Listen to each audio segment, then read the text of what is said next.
do the. I don't think the yoga that they practice builds strength necessarily. Yeah. Like it builds form and flexibility, Yeah. but the strength I find I get from Pilates, and then you use it Yeah. to do planks or whatever.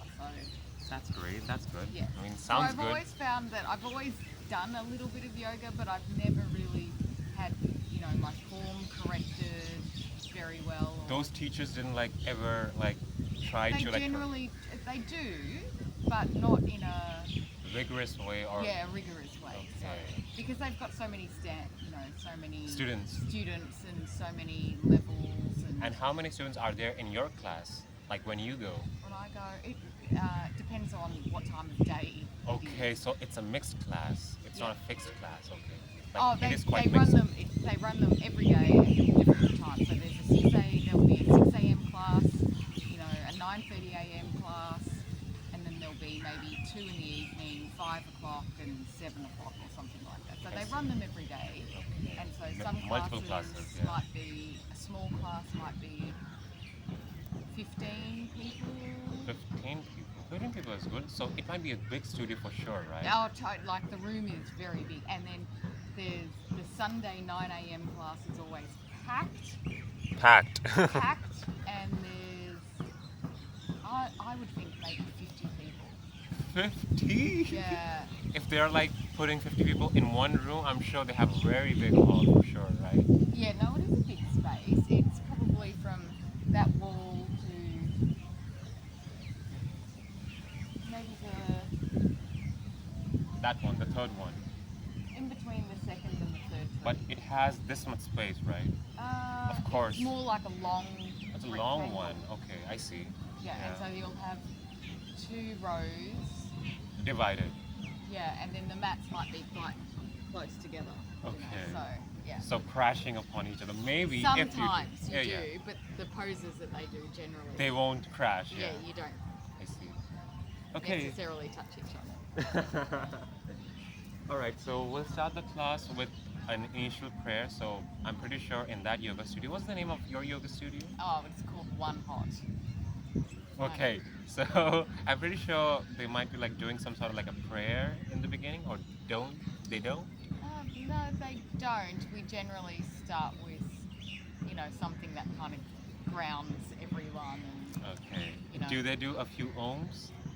yes, always at the end, Okay, okay. but So never kind of like, okay, okay, through. But whatever. It's fine. let's go for it. Let's go for it. Okay, so we'll do 3 ohms. You can also chant with me, and then we'll do a small prayer, and you can listen to the prayer. Of course, it's in a Sanskrit verse, and in the prayer we are like invoking the deity.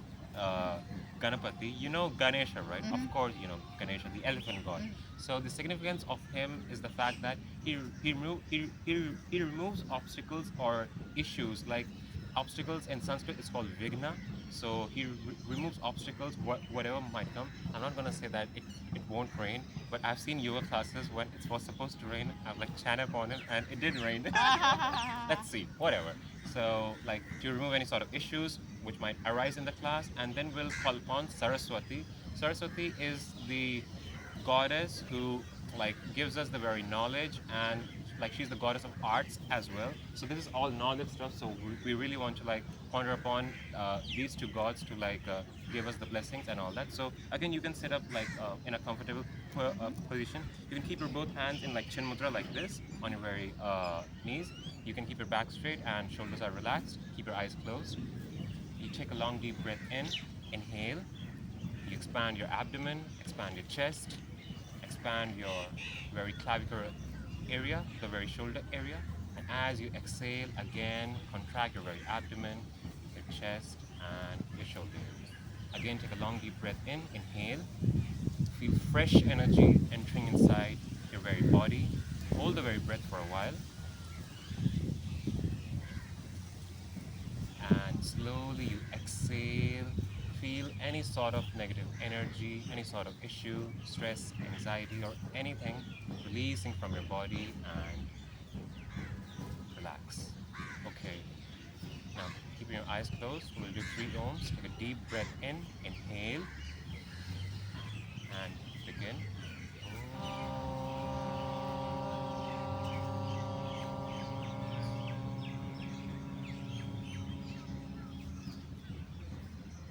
Again, inhale.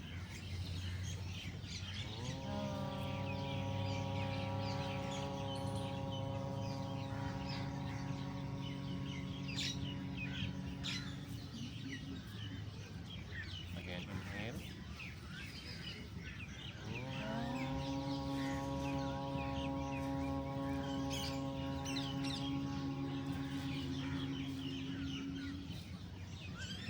Om Shri Gurubhyo Namaha Hari Om Gananam Tva Ganapatigum Havamahe Kavim Kavinamupamashravastamam Jyeshtarajam Brahmana Brahmanaspada Adashringvango Vidhi Siddha Sadhanam Om Shri Mahaganapataye Namaha Prano Devi Saraswati Vajebhirvajinivati Dhinamavitriyavatu Vakyevai Namaha Hari Om. Again, a very good morning to you. I hope you're feeling really well and really like ready and like ready for the very class and for the very knowledge which you've Yes. like signed up for. Okay, so we'll start with the very definition of yoga. So I'm just asking you, it's fine, whatever you know, you can like just like share. I don't want to keep it a monologue, of course. Yeah, of course. So, what do you mean by the word yoga, or what do you think about yoga, as per your information, which you've been like getting from the very places or whatever you've read? What do you think? Well, and when I started, I always thought of it as exercise. Okay. And then as I did more of it, I now think of it as kind of connection between breathing and movement. And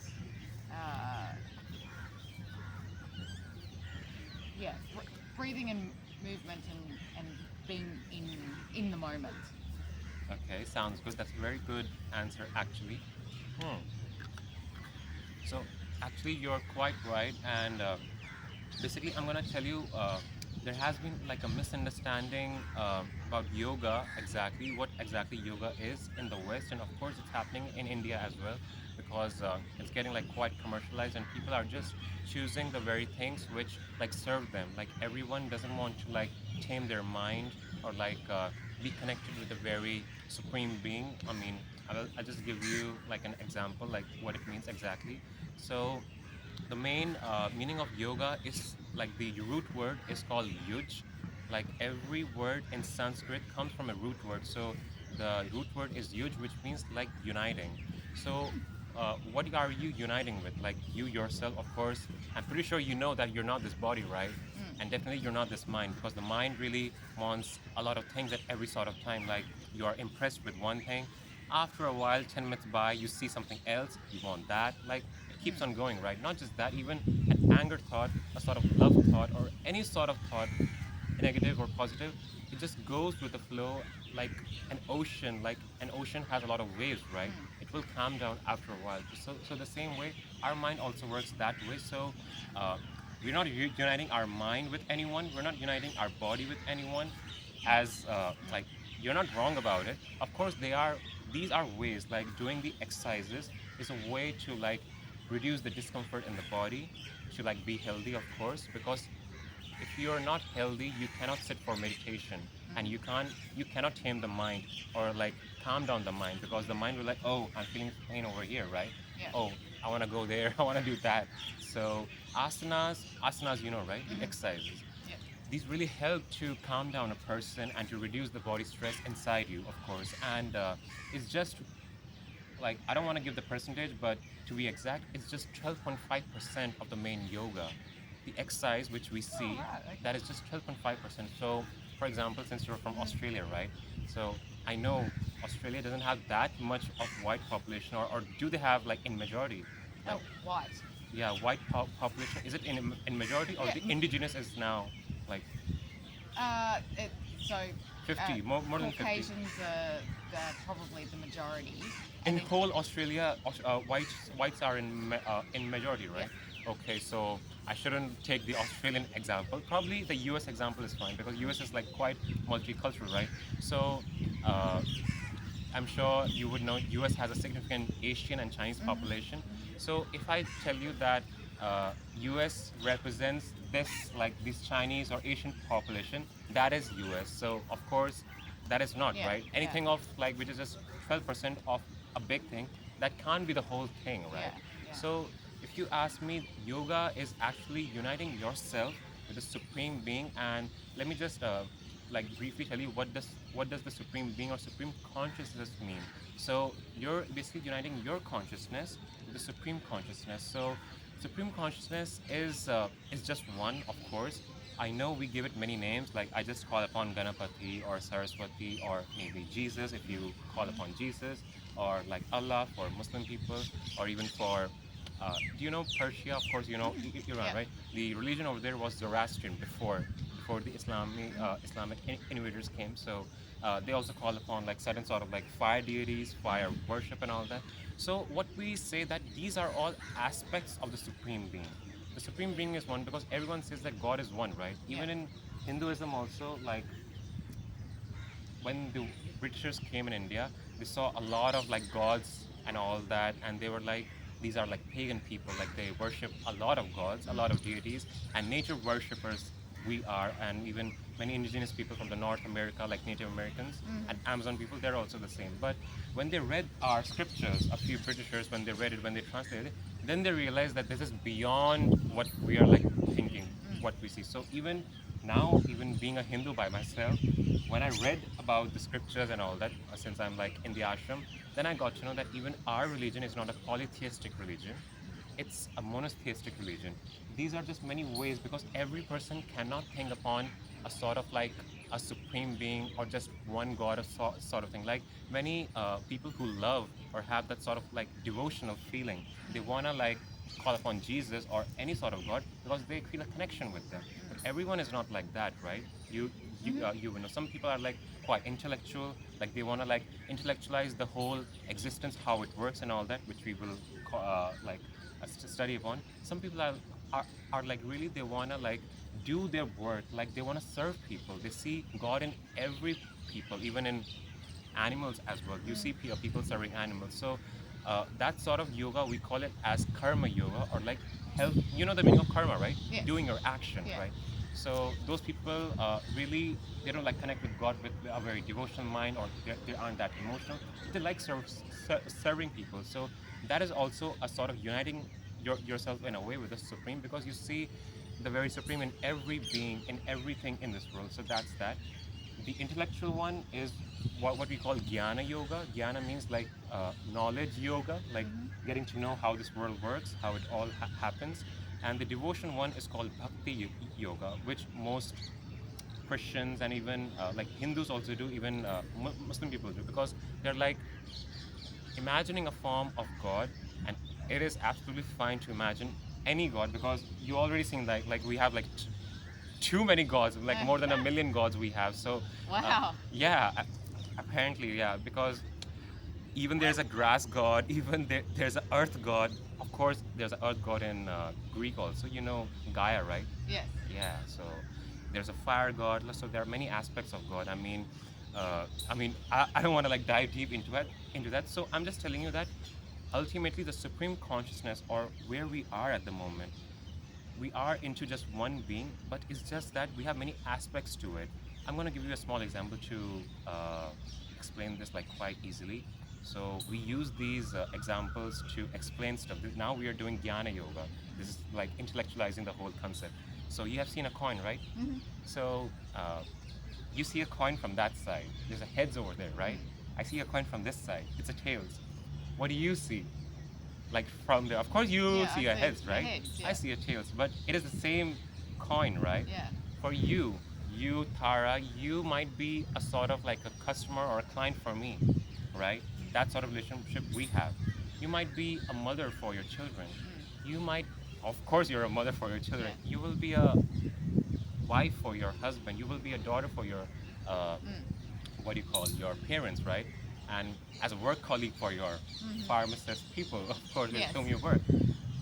But it's the same person, right? Yeah. Tara is the same. She just has different aspects to different people. So Mm. that is a way to explain the very concept of the supreme consciousness. Mm. So you're a consciousness, and the very supreme consciousness is something which, of course, uh, we can't even imagine. I mean, we say that God is something that which like the highest limitation of the human mind. Like we can't even like comprehend it, right? Mm. Like we always think that something which is which we can't comprehend or which is like supernatural, right? Mm.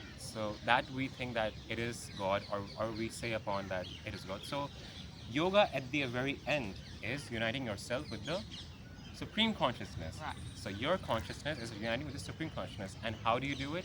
We do it with asanas, as you know, breath work, and also these are just two part of it. There are like six more things coming up, Oh. which you don't know, but you will get to know about it. Okay. And of course, now you can like school people in your Yeah, yoga yeah, studio. yeah, yeah. But of course, I'm pretty sure those people would know. Your Yeah. teachers would know. Yeah, It's the just that teachers of it. they're not telling you because everyone doesn't have that sort of taste, right? Yeah. Like it was your understanding, it was your karma that you wanted to come here and do this class because this sort of knowledge is called occult knowledge.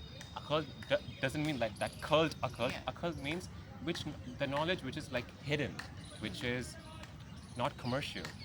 Yoga asanas exercise is very commercial, but the Yeah. very practice of the real yoga is very non-commercial because everyone doesn't want to like do the same thing and everyone wouldn't digest the whole thing. Of course, all this information is also too much for you. I mean, yeah. So if you want to write it down, you can write it down, but it's fine. Apart from that, I do have a recording going on over here, Okay. so I can send it to you. So Yeah. don't worry about Okay, it. okay. Yeah. So again, what does yoga mean in the broad term? Connection to the Supreme supreme being. consciousness. Very good. Supreme consciousness. Your consciousness with the supreme consciousness. Okay. Now, what is supreme consciousness? What do you think? Like, it's fine. Come on. I'm just telling you to define God. Yeah. Yeah. I'm just, Just well, in your own words. What do you think? Yeah. for me, it's more about humanity, like Very good. That is the big part of it. Yeah. Very good. and because I'm not necessarily religious. Yeah. What do you but- mean by religious? Come on. Well, religion is kind of Dogmatic. very structured, Structure. and defined. Sounds good. And Yeah. if you follow a religion, You're have part to of it. follow that. You're part of that, and you believe the tenets of it, and it's very, Divided and structured. yes. Yeah. I think it's hard to, well, at least in Christianity, to be a little, it's Are you very are defined. you a Protestant or a Catholic? I was raised Catholic, Oh, you're a Catholic. but I haven't been to church in 30 odd years. Okay. Like, Do you pray know. to God to anything as normally, or would you call yourself like No. an atheist? Oh, you wouldn't. I would call myself agnostic. Agnostic. What? I don't know exactly what does agnostic mean, but what does it mean? Agnostic means you're not really sure. Oh, okay. You're a bit on the fence. Cool, Like cool. Sounds good. atheist is you You- believe that you don't. No God. Yes. So that still requires a belief. I see. Whereas agnostic is You don't know. you don't know. You So don't know. when I think about, I've always thought of myself as more humanist. Like there are universal goods For everyone. for everyone, no matter Yeah. Which religion you are. what religion. It will you apply to are. everyone. Yes. Yeah, I see. Treat people with respect. That whole. They're basically aligned to the Ten Commandments in Christianity. But I kind of think those are good rules for life. For More. life. So, do I? Yeah. So. Religion. We were talking about. Oh, sorry. We were talking about the supreme consciousness. So yeah, the God thing. Yes. You defined me about the religion stuff. Come on, what do you think about God? Like just being a human thing, like the very rules of the universe, like being human, serving others, and being peaceful. Mm. That sort of a thing. You think that God really wants us to do? Like Yes, I think that's the connection between us all, I guess, is Okay. those types of. Things inside us. Yes, I see. yes. Okay, so supreme consciousness, or the very one God, whatever we call it, the very supreme being, is something which is present in each and every part of this universe. Whether it's grass, whether it's this phone, whether it's this even this even non living things like rocks or anything. Of course, bananas, 100%. Everything, everyone. Now you would ask, like, of course, I can understand, like, there's a software inside me, so maybe the very supreme being has a sort of like a thing, like we are part of it, or let me just explain it to you in like a very short way. So you've seen rain droplets, right? So rain droplets, like, it rains, and mostly, of course, if it rains in the land, it is in the land. Of course, it goes inside, whatever, groundwater. But when you see a river, right? So a river at the end, it connects into an ocean, of course, right? So the very in the ocean, you need to like understand that, like, the ocean is the supreme consciousness where we all are like uniting as one. But the very droplets, or the very like small like different types of water, or like whatever, like the very aspects of the water are different kind of beings which we all are, but the very main component is the water, right? So we are all like, when we, I'm not going to say when we die, but in the end, when we like realize, or when we have reached that sort of like consciousness, because at the moment we're in a very consciousness that we're very materialistic, and there's sort of like a curtain in front of our eyes. Of course, when we remove these curtains by the very yogic practices, there are many ways to remove the curtains. Actually, we're just gonna like stick to yogas at the moment. Then you realize that I see that God is one. Like, for example, if you see your father or mother in each and every being, you wouldn't treat them that way, right? Of course, you will. I'm not gonna say that you don't have a bad relationship with your father or mother. Of course, people have their sort of relationship, but if you have that sort of heart that, okay, this is my father, this is my mother, I know they're like that only, like angry, or like they, whatever, they do tantrums and all that. And I'm very empathetic to understand that. If you see that sort of thing with everyone, then you have reached that sort of like a pinnacle of consciousness which Jesus had. Because if you know the Jesus story, even when they were like nailing him, he was still asking God that please forgive them. They don't understand what they are doing. Like he was very, I'm not going to say emotional, but he was very, uh, what do you call it?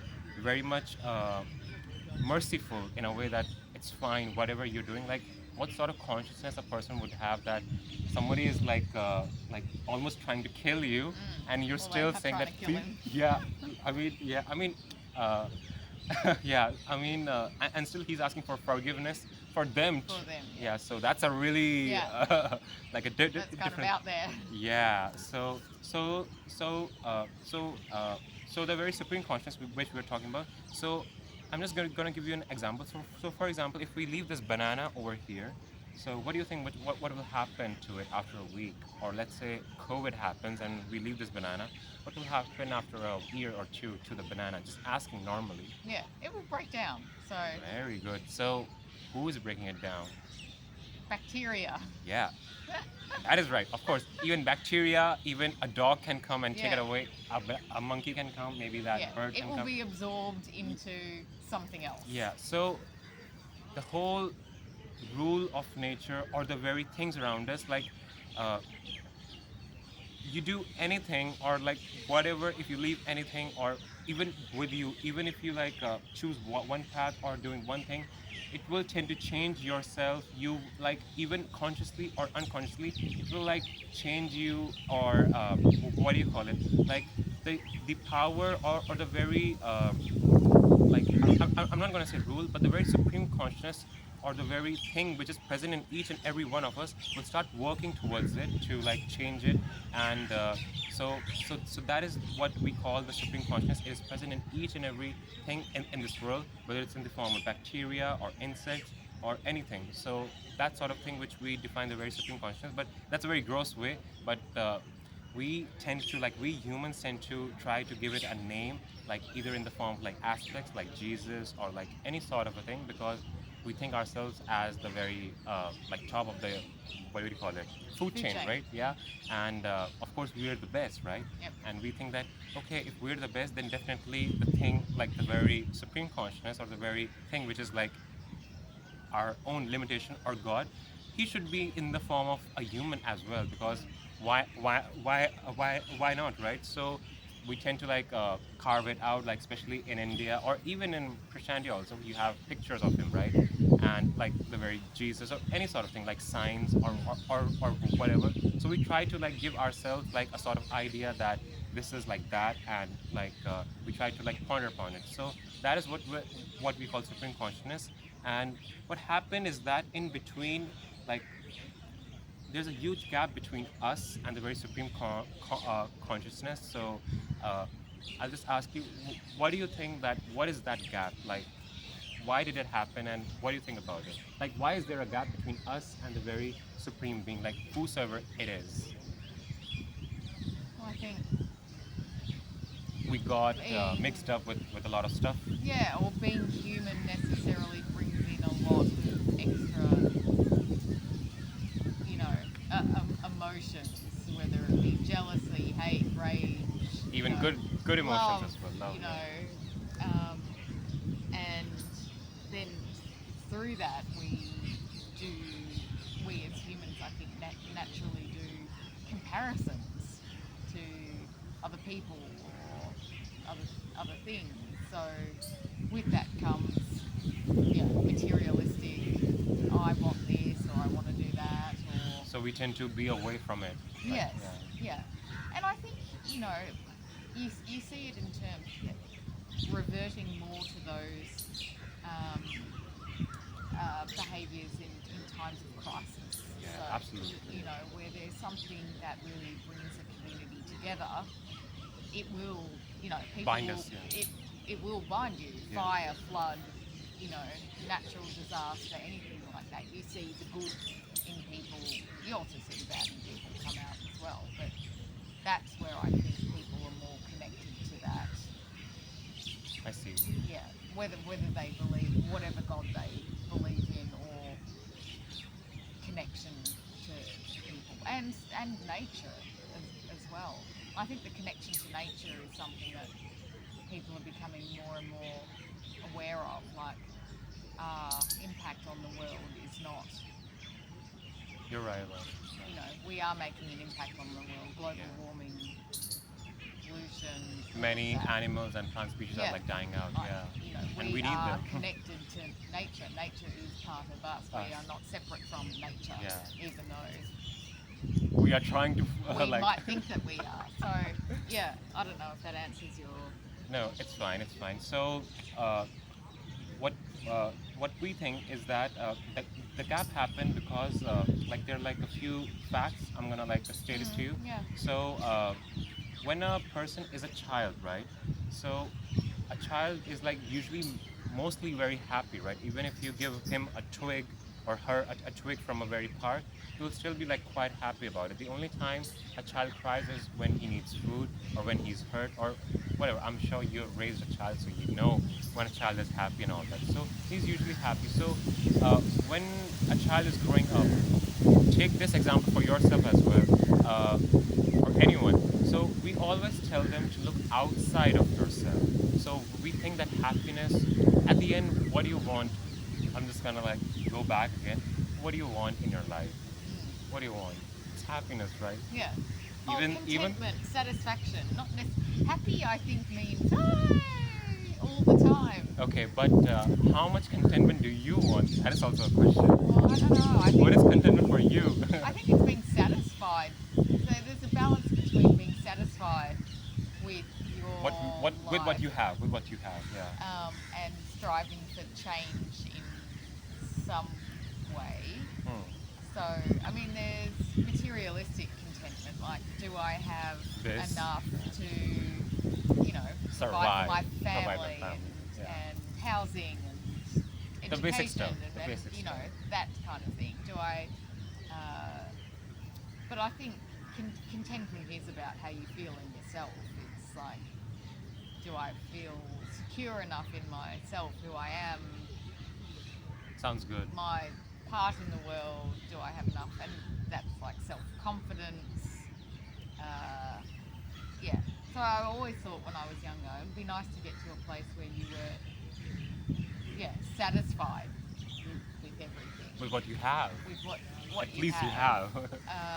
uh, and not wanting to have more. And more, I think, for me is around more knowledge, more experiences. It's not necessarily more things, but I kind of go, I'm always pushing myself a little bit. So I think contentment might be where you get that balance right between wanting to still learn and do things, not just kind of going, okay, well that's it. But yeah, getting that balance right. That is what contentment, like what you understand. That Yeah. that is right, actually. Oh, it is raining. Is it? I don't think so. I mean, just a small drop that came into my eye, but it's fine. We'll see. Oh God. Okay. Anyways, so even this class, I mean, I'm not gonna say this, but definitely you were expecting something from this class as well, right? Like a contentment from this class. Even the bond for knowledge is also. Yeah. Yeah. You need to, like, I'm not gonna say that you'll be satisfied, but definitely there's a want for it. Yeah. I'm not gonna say a need. Needs and wants are different. Need is something that you can't live without. Yeah. Want is something, okay, you can have, like, you can make your brain understand or whatever. Okay, so at the end of the day, everyone wants to be happy. You know that. Either it's with this or either it's with this. Yeah. But anyway, so when a child is growing up, either it's you or me or when our child comes up, since you have a child, when I have a child, so we always tell them that, oh, when you grow up, when you start walking, then you'll be happy. When he starts walking. Oh, when you say this word like mama, papa, then you'll be happy, right? And of course, he tends to be happy at that point of time. And he's growing up, of course, and then you take him to like a nursery or a kindergarten school. So, a child is the most miserable the first day when he goes to a kindergarten school, right? Like, because he's of course very much attached to his mother and father, and he cannot like accept the fate that he's gonna be away for a while. Of course, he'll be back in 6 hours, but of course he doesn't understand that. So then he meets a lot of people, right? People give him ideas. Teachers give him idea that, oh, when you start writing, when you start speaking much well, or when you play this, when you do this, when you do that, then you'll be happy. So what is happening is that we're talking still about the gap, right? So the gap happened when people started giving us ideas, they started condition us that we look outside for happiness. It's not inside you. Happiness is when you get this, when you achieve this, when you do that, or whatever. When he grows up, of course, when he reaches like the teenage age or whatever. Even in school, like in India specifically, we say that, oh, when you get this many marks, like if you get like 90 above or like A grade or whatever, then you'll be happy. And oh, then people say, or his friends say that when you get a girlfriend or when you have this friend and all that, then you'll be happy. Or when he grows up, when you get to smoke, when you do alcohol, when you have sex, when you have this, when you have that, anything. So most of the time, people are telling you how you will be happy. So that's the issue, right? So that is one of the fact that we are humans are really, really miserable creatures.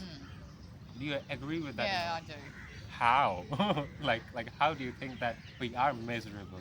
Because I all the think- society is telling us that's why. Yeah, Okay. but yes, because people do look outside for what's Even us, right? Even me yeah. also. Come on. Yeah. I When mean, you're like, yes, you know when you're like, oh, I'm just comparing myself to others, and I think that social media makes it worse now in terms of it's just like super worse now. I mean, always being portraying that other people's lives are perfect and beautiful and So there's you no also other want- problems. Yeah. And then you kind of go, but my life's a whole pile of shit. Like, Yeah. not that it is, but we think that way, right? People yeah, think. People think. yeah. You always think that the other is the grass Better. is greener on the other Other side. side, of course. Classic. You always think that. So I think we fall into a trap of comparison with other people very easily, Very easy. and then that just kills us in a yeah, way. yeah, yeah. And you always have to think about the The brighter side. the there's always a counterbalance 100%. to it, but it's sometimes hard to remember, and Yeah. we're all conditioned for it.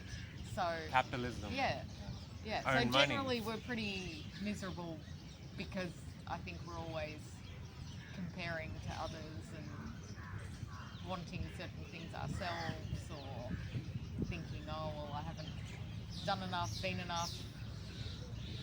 Society is telling me, oh, what now? You wanna like get something else, or what now? Like if you achieve something, then people will tell you, oh, now what? Yeah. Now No, what? that's true. You have one baby. When are you having two? You have two babies. When are you having three? Yeah. You have two daughters. When are you having a son? Yeah. So of course you know it because you've lived that. Everyone is living that Yeah, life. yeah, So yeah, it's yeah. like a basic thing for everyone. So of But course, some cultures are more willing to say it than others. for example, So, Western culture, you don't really talk about children. that. You wouldn't necessarily have the people saying things like that to you. But that they're thinking it. They just wouldn't necessarily express it. So, you've gotten married, when are you having children? But it's not the polite thing to Say, I get say it. it. I get it. I get it. Whereas if you travel, then people are a lot more willing to say, Yeah. What's next? What are you gonna do? Where are you gonna go? yeah, yeah, Yeah. So yeah, the child example really puts like how we got a gap between the very supreme and of course when the child grows up, then when you get this job, you'll be happy, right? And when you like, oh, when you get married, then real happiness will Yeah. come.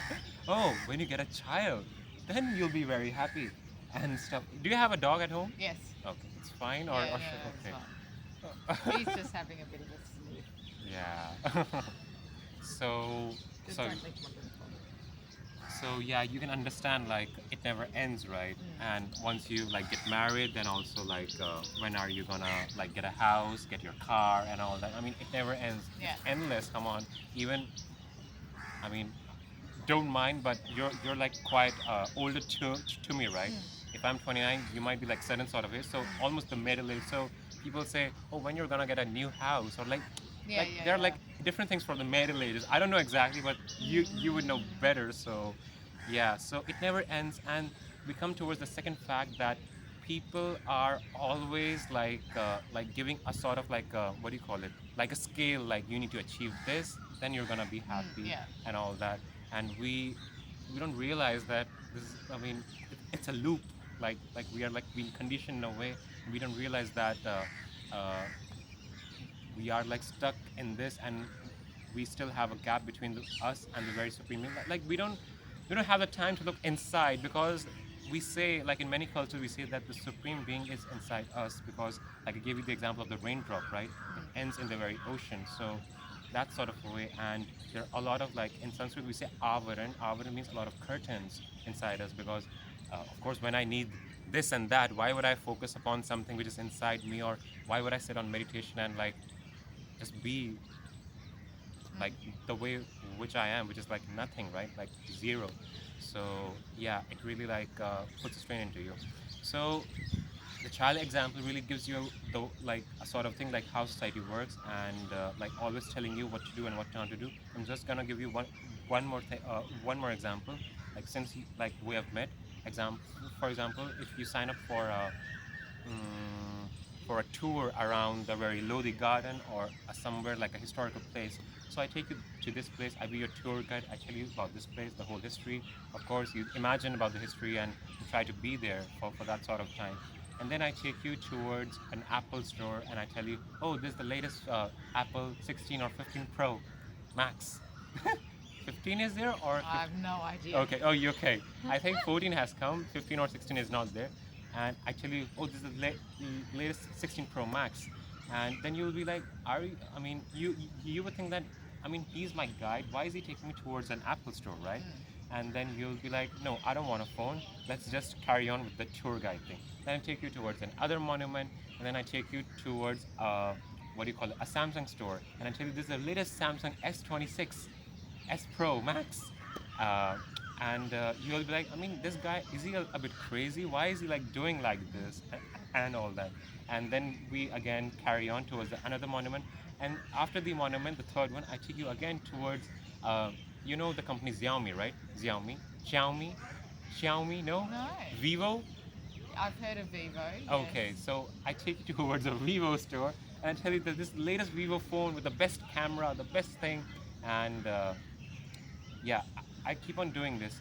So after the third or fourth or maximum the fifth time, even your brain will say, I think I should get a phone, or maybe I've seen like Indians with two phones. Maybe I should also get one more phone. Can I like afford a phone? So the thing is Yeah. that when people keep on telling you stuff after like two, three, four, five times, it will tend to give a question inside your brain Yeah, that no, no. maybe I'm not enough.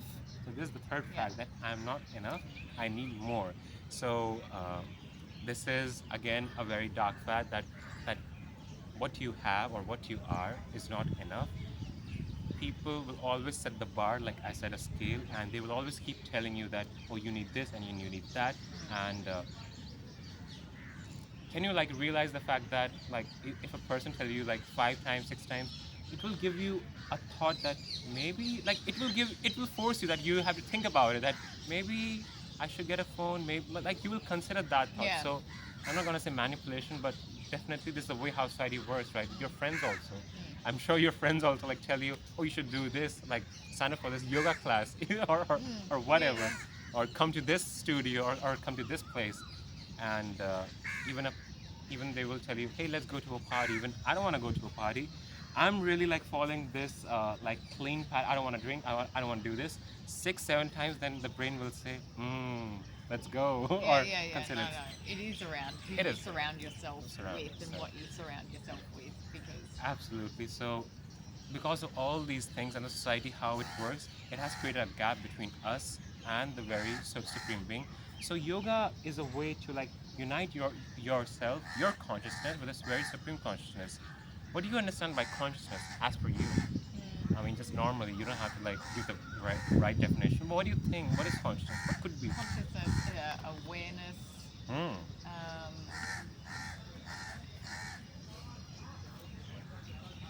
I mean, aware of your spot Your in spot. the world, your Yeah, sounds good. uh, yeah, Everything that's you think you know, like you know that's your bottle. I see. I keep it over here. yeah, I know I'm here at the moment. I need to like be aware of my like surrounding and stuff. So everything, every information which we already know becomes part of our consciousness. That I'm conscious about this, conscious about that. Of course, you can't be conscious about your internal organs. That what is happening. It's just like working it in a way. But of course, once you do the practices, then you go so deep, so subtle, because these things are like quite gross. You understand the meaning of gross, right? Like if you hit yourself, it's a gross thing.